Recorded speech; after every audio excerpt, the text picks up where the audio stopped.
নমস্কার বন্ধুরা, কেমন আছেন সবাই? জয়া সংসারের আরও একটি নতুন ব্লগে আবারও সবাইকে স্বাগত জানাই। রবিবার সকালবেলায় সব কাজ কমপ্লিট করে এখন তোমাদেরকে এক প্লেট ভর্তি ড্রাই ফ্রুটসের সঙ্গে আজকে ভিডিওটা শুরু করছি। কেন?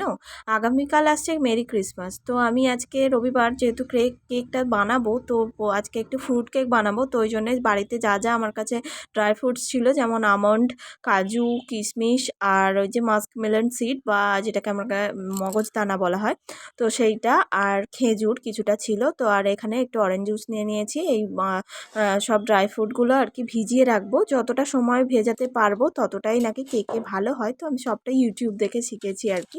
তো চলো চেষ্টা করি। এর আগে ভ্যানিলা কেক, এই সমস্ত কেক, সব চকলেট কেক এইসব বানিয়েছি, কিন্তু এরম ফ্রুট কেক এই ধরনের বা এরম ফ্রুট পালম কেক মানে যেটাকে বলে, তো সেটাই বানাচ্ছি। চলো বন্ধুরা, তোমাদের সাথে নিয়ে আজকে সবটা করব। আর সকাল সকাল ভিডিওটা শুরু করা হয়নি, এখন থেকে শুরু করলাম। আশা করছি তোমাদের আমার ভিডিওটা ভালো লাগবে। ভালো লাগলে প্লিজ আমার পাশে থেকো। তো তারপরে ওখানে সব ড্রাই ফ্রুটসগুলো ভিজিয়ে রাখলাম। ভিজিয়ে রেখে এখানে এবারে দুপুরে রান্নার জোগাড় করতে বসে গেছি। আজকে রান্নাবান্না সেরকমই, মানে রবিবার হলেও কোনো তামঝাম কিছু রান্নাবান্না হবে না। তো শুধু এক তরকারি ভাতই হবে। তো যার কারণেই আমি ভাতের জলটা আগে বসিয়ে এসে এখানে চালটা বের করে নিচ্ছি। এরকম মানে আমরা ৫ জন খাই, কিন্তু যে পরিমাণ চাল নিই না সকলে দেখলে হাসবে। ৫০০ গ্রাম চালও নিই না পুরো। মানে 450, কখনো 400 এরকম চালেই আমার ভাত থেকে যায়। তো যাই হোক, ওদিকে চালটা বের করে নিয়ে এখানে বসে পড়েছি সবজি কাটতে। আজকে সবজি সেরকম বিশেষ কিছু রান্না বললামই হবে না। আজকে জাস্ট বিটরুট দিয়ে, বিনস দিয়ে একটা মাখা মাখা চচ্চড়ির তরকারি হবে, আর টমেটো দিয়ে ডাল হবে, মুসুরির ডাল। তো সেটাই আজকে আমি করব। আর ছেলেকে নিয়ে মা চুল কাটাতে গেছেন, ওই জন্যই এই দুপুরের রান্নার দায়িত্বটা আজকে আমার ঘাড়েই পড়েছে। নইলে প্রত্যেক দিন দুপুরের রান্নার তো মাই করেন, তোমরা তো জানোই। তো এখানে সব সবজিগুলো পরপর আমি কাটতে থাকছি। তো এই বিটরুট আগে আমি একদমই খেতাম না, কিন্তু এই তরকারিটা বেশ ভালো লাগে জানো তো। মানে এরকমভাবে যে তরকারি হয় সেটা আমি এখানে এসেই খেয়েছি, আর ভালো লাগে।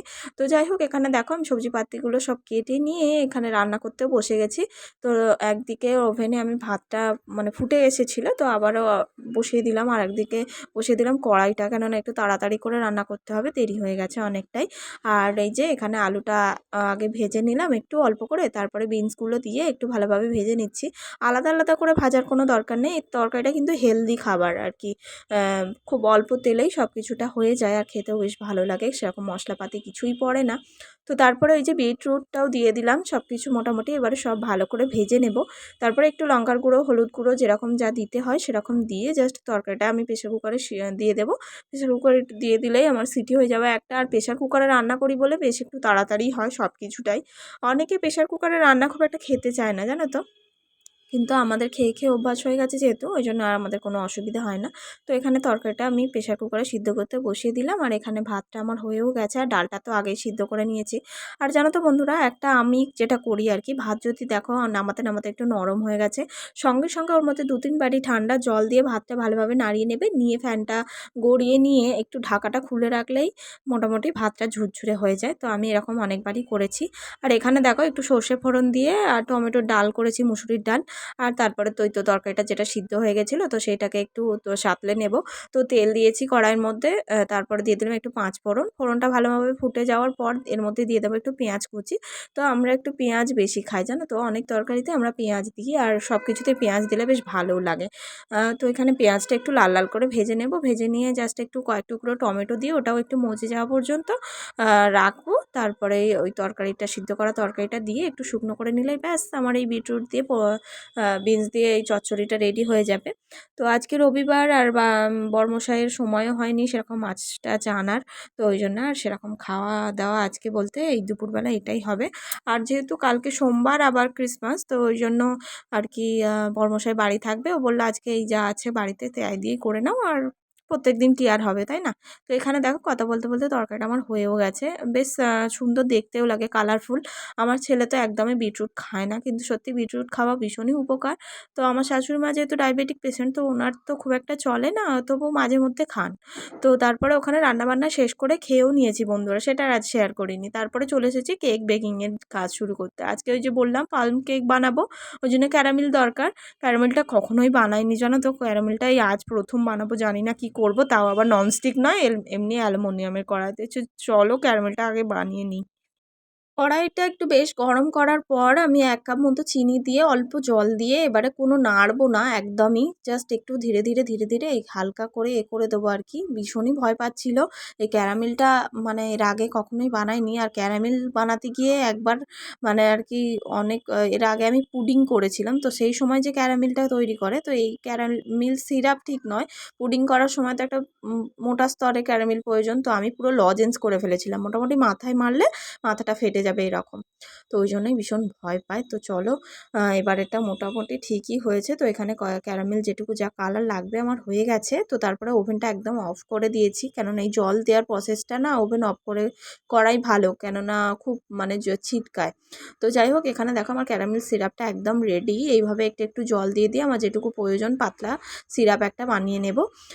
তো এটাকে পাতলা করার পরও আরও ২-৩ মিনিট মতো আমি একটু জাল দিয়ে নিয়েছিলাম। তারপরে এই যে ঠান্ডা করার জন্য বাটির মধ্যে ঢেলে দিচ্ছি। দেখতেই পাচ্ছ একদম গুড়ের মতো লাগছে। তারপরে এবারে চলো রেডি করি কেক টিনটা। তো আমার কাছে স্পেশাল কোনো কেক টিন নেই। আমি এই অ্যালুমিনিয়ামের বাটিটাতেই করব। তো ওই জন্য আর আমার কাছে বাটার পেপারও নেই। বাড়িতে যা আছে সেই দিয়েই কেক বানাবো। আর এইভাবেও বানিয়ে অনেকবারই দেখেছি। খুব ভালোই রেজাল্ট আসে। খুব একটা পচা বানাই না আমি কেক। তো যাই হোক এখানে এই যে আমি বাটির মধ্যে অল্প পরিমাণ তেল দিয়ে গোটা বাটিটা ভালো করে মাখিয়ে নিয়েছি। আমার কাছে ব্রাশও নেই। আমি কেক বানাতে এসেছি অত অনেক কিছুই আমার কাছে নেই। তো ঘরোয়া উপকরণ দিয়েই করছি চলো। তারপরে এর মধ্যে একটু ময়দা দিয়ে দিলাম ১ চামচ। ময়দাটাকে পুরো গোটা বাটিতে একটা কভার মানে একটা কোটিং করে নেবো ময়দার কোটিং। এই যে দেখো বাটিটা পুরো কেকের রেডি হয়ে গেছে।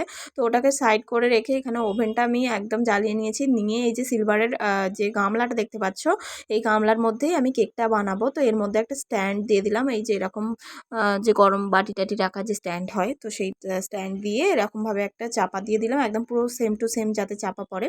তো এরকম চাপা দিয়ে আমি ওভেনটা একদমই আস্তে করে দিলাম। মানে প্রিহিট করতে দিলাম আরকি ১০ মিনিট আগে। তারপরে চলো এবার ব্যাটারটা বানানো যাক। ব্যাটারটা বানাতে প্রথমে ১ কাপ দুধ দিয়ে দিলাম। দিলাম 1/2 কাপ তেল। দিয়ে এর মধ্যে দেবো হচ্ছে ১ কাপ চিনি। তো বাটারও দেওয়া যায় কিন্তু আমার কাছে বাটার অ্যাভেলেবেল নেই। আছে তবে আমার পরিমাণে হবে না। তো তারপরে এখানে ১ কাপ চিনি আমি গুঁড়ো করে নিয়েছিলাম মিক্সিতে। তো সেই চিনিটাই আমি এর মধ্যে একটু দিয়ে দিলাম। দিয়ে এবার ৩ টে জিনিস ভালো করে মিক্স করতে হবে। আমি ডিম ছাড়াই কেক বানাই। আজ অবধি যতগুলো কেক বানিয়েছি না, সবকটাই ডিম ছাড়াই। তো তারপরে এর মধ্যে অল্প একটু ভ্যানিলা এসেন্স দিচ্ছি। এটা না দিলেও কোনো ব্যাপার নয়। তবে আমার কাছে আছে আর এই ফ্লেভারটা বেশ ভালোই লাগে। ওইজন্য দিয়ে এবার সবকিছু ভালো করে আরও একবার মিক্সিং করে নিতে হবে। কিছু মিক্স করে নেওয়ার পর এরকম একটা ছাঁকনি রেখে দিয়েছি। তো এই স্ট্রেনারটা রেখে দিয়ে এর মধ্যে এবার দিয়ে দিচ্ছি একে, একে ২ কাপ ময়দা। তো আমি এই মেজারমেন্টটাই রাখছি এই কাপগুলোরই। তো আমার কাছে তো এক্সাক্ট মেজারমেন্টের কাপ নেই। তো আমি এইরকম ঘরোয়া কাপেই করছি। তারপরে দিয়ে দিলাম ৩ চামচ মানে এই গুঁড়ো দুধ বা পাউডার মিল্ক যেটাই বলো। তো সেটা দিয়ে এবার সবকটা ভালো করে চেলে নিচ্ছি। গুঁড়ো ইনগ্রিডিয়েন্টসগুলো সব চেলে নেওয়ার কারণ যাতে না লাম্পস থেকে যায় একটুও ব্যাটারে, ওই জন্যই। আর এখানে একটু দারচিনি গ্রেট করে নিয়েছিলাম। তো আমার কাছে পাউডার করা ছিল না। ওই জন্য একটু গ্রেট করে নিয়েছি গ্রেটার দিয়ে। খুব খারাপ হয়নি। তো ধুলো, ধুলো মতোই মানে পাউডারের মতোই হয়েছিল। আর এই ফ্লেভারটা বেশ ভালো লাগে জানো তো? দোকানের কেকগুলোই নাকি তো এরকম ফ্লেভার একটা আসে, ওই জন্য দারচিনি দিয়েছি। নাকি নাটমেগ বা জায়ফলও দেওয়া যায় এরকমভাবে জায়ফল পাউডার। তো তারপরে সবকিছু একটু ভালো করে মিক্সিং করে নিয়েছি। আর এই যে এবারে আমার ট্রাইপডটা ভীষণ মানে ডিস্টার্ব করছে বন্ধুরা। আমি অনেক কিছুই দেখাতে পারিনি। তো আগে থেকে সরি চেয়ে নিচ্ছি। ভীষণভাবে ডিস্টার্ব করছে। একটা জায়গায় সেট হচ্ছে না, বারবার নেমে যাচ্ছিল। তো যাই হোক এখানে এই যে দেখো কি অবস্থা। এই দেখো। তো ওখানে দেখেছো আমি সব সিরাপটা মানে ওই যে ক্যারামেল সিরাপটা দিয়ে এবার সব ব্যাটারটা ঠিক করে নিয়েছি। স্মুথ ব্যাটার একটা হয়ে গেছে। আর সেই যে সকালে ড্রাই ফ্রুটসগুলো ভিজিয়েছিলাম তো সেগুলো একদম সব অরেঞ্জ জুসটা সোক করে নিয়েছি। নিয়ে এবার ওই অরেঞ্জ জুসে ভেজানো ড্রাই ফ্রুটসগুলো দিয়েও আরও একবার ভালো করে ব্যাটারটায় মানে মিক্সিং করে নিয়েছি আর কি ড্রাই ফ্রুটসগুলো সব দিয়ে। তারপরে এর মধ্যে দিয়েছি হচ্ছে ১ টেবিল চামচ বেকিং পাউডার, 1/2 টেবিল চামচ বেকিং সোডা আর অল্প পরিমাণ একদম লবণ দিয়ে অল্প জল দিয়ে নিয়েছি যাতে ভালোভাবে অ্যাক্টিভেট হয়ে যায়। আর এই যে এখানে ব্যাটারটা ভালো করে মিক্সিং করে আমি কেক টিনের মধ্যে কেক টিন বা কেকের বাটিটার মধ্যে ঢেলে দিয়ে এরকম কয়েকবার ট্যাপ করে নিচ্ছি। আর প্রিহিট করা এই যে গামলাটার মধ্যে আমি এবারে আস্তে করে খুব সাবধানে এই কেকের বাটিটা বসিয়ে দেবো। জানি না কেমন হবে। তো চলো দেখা হচ্ছে ৪৫ মিনিট পর।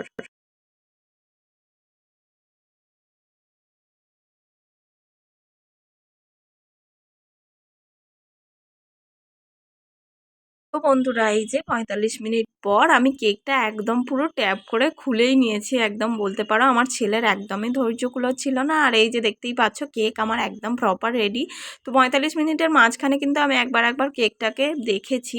আর এখানে এই যে দেখতে পাচ্ছ কেকের বেসটা কতটা স্পঞ্জি হয়েছে, খুব সুন্দর হয়েছে কেকটা, সত্যিই খুবই ভালো হয়েছে, খেতেও জাস্ট অসাধারণ ছিল। আর আমি মায়ের ওখানে যাব জানো তো, ওই জন্য একটু তাড়াহুড়োই করেছি। আর তার উপরে এই যে আমার টাইপডটাও ভীষণ ডিস্টার্ব করেছে, তাই অনেকটাই কিছুই দেখানো হয়নি। তো তারপরে এই যে দেখতেই পাচ্ছ কেকের ফাইনাল লুক, মানে পুরো জাস্ট স্পঞ্জ হয়েছিল, ভীষণ খেতে ভালো হয়েছিল আর ভীষণ মানে ফ্লেভারফুল হয়েছিল আর কি। এই প্লাম কেকটা আমি ফার্স্ট টাইম বানাচ্ছি। আর এই যে দেখো আমি কেকে কেটেও দেখাচ্ছি, খুব সুন্দর হয়েছিল বন্ধুরা। এই যে দেখো পুরো স্পঞ্জি। আর আমার এই যে ছেলে এখানে কেক কাটতে বসে গেছে, ওর জন্যই মেনলি করা, ও ভীষণ আনন্দ পায়। আমি যেমনই কেক করি না কেন আমার বাড়ির লোক সকলে ভীষণ অ্যাপ্রিসিয়েট করে আর খুব ভালোও বলে খেয়ে। তারপরে সোজা চলে এসেছি মায়ের কড়াইতে। আসলে বাপের বাড়ি এসেছি এই যে মালপোয়া খাবো বলে। তো মা বাড়িতে ছিল রবিবার, ওই জন্য মা বলল মানে ভাজা পিঠে বানাচ্ছি বাবা আসবি? আমি বললাম হ্যাঁ যাবো। তো ওই জন্য শাশুড়ি মা আমি ছেলে চলে এসেছি এই যে ভাজা পিঠের টানে মায়ের বাড়ি। মা এখানে ভাজা পিঠে করতে বসেছে। মা খালি বলে এই কড়াইটা কেন এরকম দেখাস? আরে তেলের কড়াই ওরকমই হবে, একভাবে এক তেলের জিনিস করতে করতে কড়াইয়ের অবস্থা ওই রকমই হয়। আর এখানে মালপোয়ার ব্যাটারটা একবার দেখো, গুড় দিয়ে করছে, ও ইয়াম্মি, দারুণ। তো আজ আর মাকে দেখালাম না জানো তো, মা একদমই আসতে চায় না অ্যাকচুয়ালি ক্যামেরাতে, ভীষণ অকওয়ার্ড ফিল করে। তারপর এখানে মা করে দিয়েছে গরম গরম কফি, পাঁপড় ভাজা, বিস্কুট, নিমকি, অনেক কিছু। আর এখানে এই যে বেয়ানরা সবাই বসে গল্প করতে বসেছে আর কি, আমার কাকিমা, আমার মা, তারপরে আমার শাশুড়ি মা, মানে সবাই। আর এখানে আমার বাবাও একটু কফি খেয়ে নিচ্ছে। তো চলো এইটুকুই মায়ের এখানে কাটিয়েছি আর কি, সময় ছিল না বেশি। আর এখানে মায়ের এখানে দেখো কতগুলো কুকুরের বাচ্চা হয়েছে, এত কিউট কিউট। আর এই যে সাদাতে কালোতে এই বাচ্চাটা আমার সব থেকে বেশি ভালো লেগেছে। তো এদেরকে একটু ভিডিও করে নিলাম। তো তোমাদের অনেকেরই কুকুর আমার ভীষণ ভালো লাগে, কিন্তু আমি ভীষণ ভয় পাই এই যা। তো এই যে এখানে দেখো এটা কিন্তু ওর মা না, এটা মানে ওখানেই থাকে আর কি, কিন্তু এই কুকুরটার সঙ্গে নাকি ভীষণ ভাব এদের, বাপিরা সবাই বলছিল। তো আর কি মায়ের বাড়িতে কিছুক্ষণ গিয়ে সময় কাটিয়ে সবাইকে টাটা করে বাড়ি চলে এলাম। বাড়িতে ফিরে রাতের জন্য সেরকম কিছুই বানাতে হয়নি। মা বললেন এরা মুগ কড়াই সিদ্ধ করে নাও, আর এই যে মালপোয়া দিয়েছে মা। তো এই ভাজা পিঠে বা মালপোয়া এইগুলো খেয়েই মোটামুটি পেট ভরে গিয়েছিল, অল্প করে মুড়ি আর এই মুগ কড়াই সিদ্ধই খাওয়া হয়েছিল। তো এসেছি বাড়িতে তখন 9টা ওভার হয়ে গেছে, এসে তাড়াহুড়ো করে এই মুগ কড়াইটাই মানে সিদ্ধ করে ফোড়ন দিয়ে চলে এসেছি পেঁয়াজ দিয়ে। তো তোমাদেরকে বললামই পেঁয়াজ একটু বেশিই খাই আমরা। তো যাই হোক এখানে এই যে আজকে ডিনারে এইটাই আছে, তো আমরা এটাই খেয়েছি। আর মালপোয়াগুলো অসাধারণ খেতে হয়েছিল জানো তো। তো চলো খেতে খেতে আজকের ভিডিওটাও আমি এখানেই শেষ করে দিচ্ছি বন্ধুরা। আমার ভিডিওটা যদি তোমাদের একটুও ভালো লাগে বরাবরের মতো একটা লাইক করো, আর পারলে একটা কমেন্ট করে জানিও। আর আমার চ্যানেলের পাশে যদি তোমরা থাকতে চাও প্লিজ চ্যানেলটা সাবস্ক্রাইব করো। বন্ধুরা চলো তাহলে আজকের মতো এখানে বিদায় নিয়ে নিলাম। সবাই খুব ভালো থাকবে, সুস্থ থাকবে, সাবধানে থাকবে, নিজেদের খেয়াল রাখবে। আর ক্রিসমাস কিন্তু খুব ভালো কাটিও। তো চলো তাহলে আবারও দেখা হচ্ছে। টাটা সবাই।